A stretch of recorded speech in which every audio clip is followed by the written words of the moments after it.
Chapter 8 உங்களுக்கு suppose 1 to 7 வரைக்கும் doubt இருந்துச்சுன்னா மேபி ஸ்கூல் ஓப்பன் ஆனால் வந்து டவுட்டை கிளியர் பண்ணிக்கோங்க. அப்படி இல்லை அப்படின்னா டேரெக்டாக ஆன்லைன் கிளாஸ் லைவ் கிளாஸ் இருந்தாலும் நீங்கள் டவுட்டை கிளியர் பண்ணிக்கோங்க. சப்போஸ் உங்களுக்கு நிறைய மிஸ்டேக்ஸ் இருக்குது, இல்லை சம்ஸில் ஏதாவது இன்னும் நிறைய கிளியராக எனக்கு வீடியோஸ் வரலை, எனக்கு கிளியராக கிடைக்கல அப்படின்னா தயவுசெய்து கொஞ்சம் யூடியூப் சேனல் நீங்கள் ஓப்பன் பண்ணி அதில் ஏதாவது உங்களுக்கு டவுட் இருந்தால் கிளியர் பண்ணிக்கோங்க. இல்லை ஃபோன் பண்ணுங்கன்னு சொல்லியிருக்கா, யாருமே ஃபோன் பண்ணவே மாட்டேங்கிறீங்க. தயவுசெய்து ஃபோன் பண்ணி தெரிஞ்சுக்கோங்க என்னென்ன டவுட் இருக்குது அப்படின்றத. இல்லை உங்களுக்கு அதுவும் என்ன டவுட் இருக்குன்னா ஸ்கூல் ஓப்பன் ஆன பிறகு இல்லை அட்லீஸ்ட் ஸ்கூலுக்கு வாங்க, வீக்லி ஒரு 2 or 3 டேஸ்க்கு வாங்க, வந்துட்டு நீங்கள் என்னென்ன டவுட் இருக்கோ அதை கிளியர் பண்ணிக்கிட்டு போங்கன்னு சொல்லியிருக்கா. அதுவும் யாருமே ஃபாலோ பண்ண மாட்டேன்றீங்க. பட் அக்கௌண்ட்ஸ் பொறுத்தளவுக்கு நீங்கள் எவ்வளோ பார்த்துட்டு அதை ஒர்க் அவுட் பண்ணுறீங்களோ, எவ்வளோ எக்ஸசைஸ் ஒர்க் அவுட் பண்ணுறீங்களோ அதை பொறுத்து தான் உங்களுக்கு அதுக்கான பெனிஃபிட்ஸ் கிடைக்கும். சரிங்களா? Chapter 8 financial statement and analysis. Financial statement and analysis. Financial statement அப்படின்றதே வந்து நம்ம ஒரு இயர் எண்டில் வந்து ஒரு ஸ்டேட்மெண்ட் எடுக்கிறதுக்கு பேர் தான் ஃபினான்ஷியல் ஸ்டேட்மெண்ட். ஃபார் எக்ஸாம்பிள்ஸ் நம்ம பேங்குக்கு போனோம் அப்படின்னா என்னுடைய கேஷ் வந்து பேலன்ஸ்க்கான ஸ்டேட்மெண்ட் கொடுங்க, 3 month ஸ்டேட்மெண்ட் கொடுங்க, 5 month ஸ்டேட்மெண்ட் கொடுங்க, 6 month ஸ்டேட்மெண்ட் கொடுங்கன்னு சொல்கிறோம் பார்த்தீங்களா. அப்போ அந்த ஒரு வருஷத்துக்கு நம்ம என்னென்ன டிரான்சாக்ஷன் வந்து இன்புட் அவுட்புட் பண்ணியிருக்கோம், என்ன கிரெடிட் பண்ணியிருக்கோம், என்ன டெபிட் ஆகிருக்கு அப்படின்றது அந்த டிரான்சாக்ஷனை நம்ம ஸ்டேட்மெண்ட் பிரகாரம் வாங்குறதுக்கு பேர் தான் ஃபினான்ஷியல் ஸ்டேட்மெண்ட் அனாலிசிஸ். எதுக்காக அந்த ஸ்டேட்மெண்ட் வாங்குகிறோம் அப்படின்னா பேங்க்கில் நம்ம என்ன டெபாசிட் பண்ணியிருக்கோம், நமக்கு எவ்வளோ எக்ஸ்பென்சஸ் போயிருக்கு, நம்ம எவ்வளோ விட்ரா பண்ணியிருக்கோம், நம்ம எவ்வளோ டெபாசிட் பண்ணியிருக்கோம், எந்த அக்கௌண்ட்லேருந்து நமக்கு டிரான்சாக்ஷன் ஆகிருக்கு அப்படின்றத நம்ம ஈஸியாக தெரிஞ்சுக்கிறதுக்காக.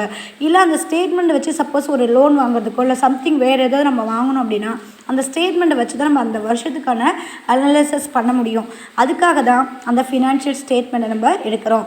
ஃபர்ஸ்ட் பாயிண்ட், எத்தனை விதமான ஸ்டேட்மெண்ட் இருக்குது அப்படின்னா ஃபினான்ஷியல் ஸ்டேட்மெண்ட் அனாலிசிஸ், அது common size statement and comparative statement and trended analysis. அப்போ 3 டைப்ஸாக கொடுத்துருக்காங்க. அப்போ ஃபினான்ஷியல் ஸ்டேட்மெண்ட்டில் காமன் சைஸ் ஒன்று இருக்குது, காமனாக நார்மலாக இதான் ஒரு ஸ்டேட்மெண்ட் அப்படின்றது. கம்பேரிட்டிவ், இதிலேருந்து இந்த பேங்க்லேருந்து இந்த பேங்க்கு கம்பேரிட்டிவ், இல்லை உங்களோட இதிலேருந்து இன்னொரு அக்கௌண்ட்டுக்கு ட்ரான்ஸ்ஃபர் பண்ணும்போது அதோடைய கம்பேரிட்டிவ்.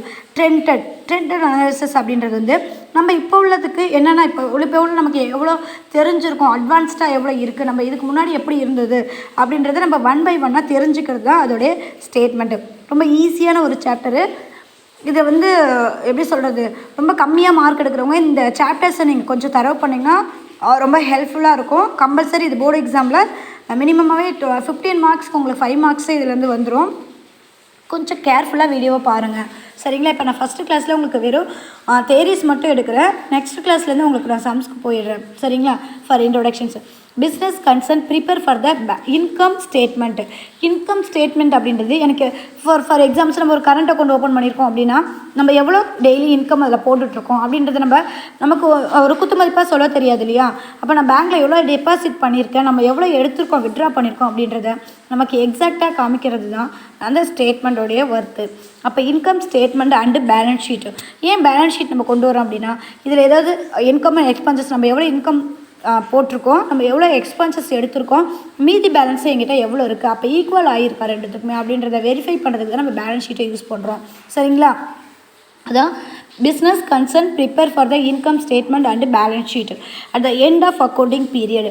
ஒவ்வொரு வருஷம் அக்கௌண்ட் பீரியடுக்கு அப்புறமும் நம்ம என்ன பண்ணுறோம், இப்போ நம்ம ஃபார் எக்ஸாம்பிள் சொல்லியிருக்கலாம் உங்களை அக்கௌண்ட்டு நம்ம நார்மல் இயர் வந்து ஜனவரி ஸ்டார்ட் பண்ணி டிசம்பரில் முடிஞ்சால் அது ஆஸ் யூஷுவல் இயர். பட் இதுவே நமக்கு அக்கௌண்ட்ஸோடைய ரூல்ஸ் என்னன்னு சொல்லியிருக்கேன், ஆல்ரெடி 11th உங்களுக்கு சொல்லியிருக்கிறேன். அக்கௌண்ட்ஸோடைய ரூல்ஸ் என்ன, ஏப்ரலில் ஸ்டார்ட் பண்ணி மார்ச் 31st முடியறது தான் அக்கௌண்ட்ஸோடைய ரூல்ஸ் அண்ட் ரெகுலேஷன்ஸு. ஸோ அதன் பிரகாரம் நம்ம 1 இயருக்கு வந்து நமக்கு பேங்க் வந்து மார்ச் வந்து ஒரு 2 days 3 days மார்ச் எண்டில் வந்து உங்களுக்கு ஏப்ரல் 1 and 2 வந்து உங்களுக்கு மார்ச் பேங்க்கோடைய க்ளோசிங் டேட்டுன்னு கொடுத்துருப்பாங்க. எதுக்காக க்ளோசிங் டேட் கொடுத்துருப்பாங்கன்னா அந்த வருஷத்துக்கான அக்கௌண்ட்ஸை வந்து க்ளோஸ் பண்ணுறதுக்காக தான் அந்த க்ளோசிங் டேட்டு கொடுக்குறது. சரிங்களா?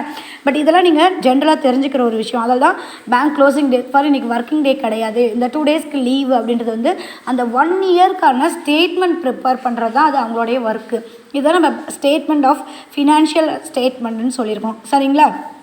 The financial statement. Meaning of financial statement. The financial statement or this statement prepared by the business of concern. ஒவ்வொரு பிஸ்னஸ் கன்சர்னும் நம்ம இதை கொண்டு போகணும் at the end of period.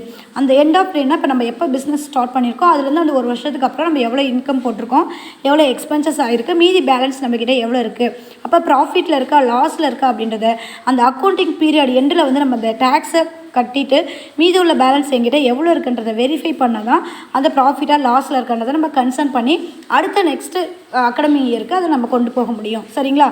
அதான் financial statement are the statement prepare by the business concern at the end of accounting பீரியட்னு கொடுத்துருப்பாங்க. The அசட்டிங் the operating result and the financial positions இந்த basic financial statement prepare by the business concerns.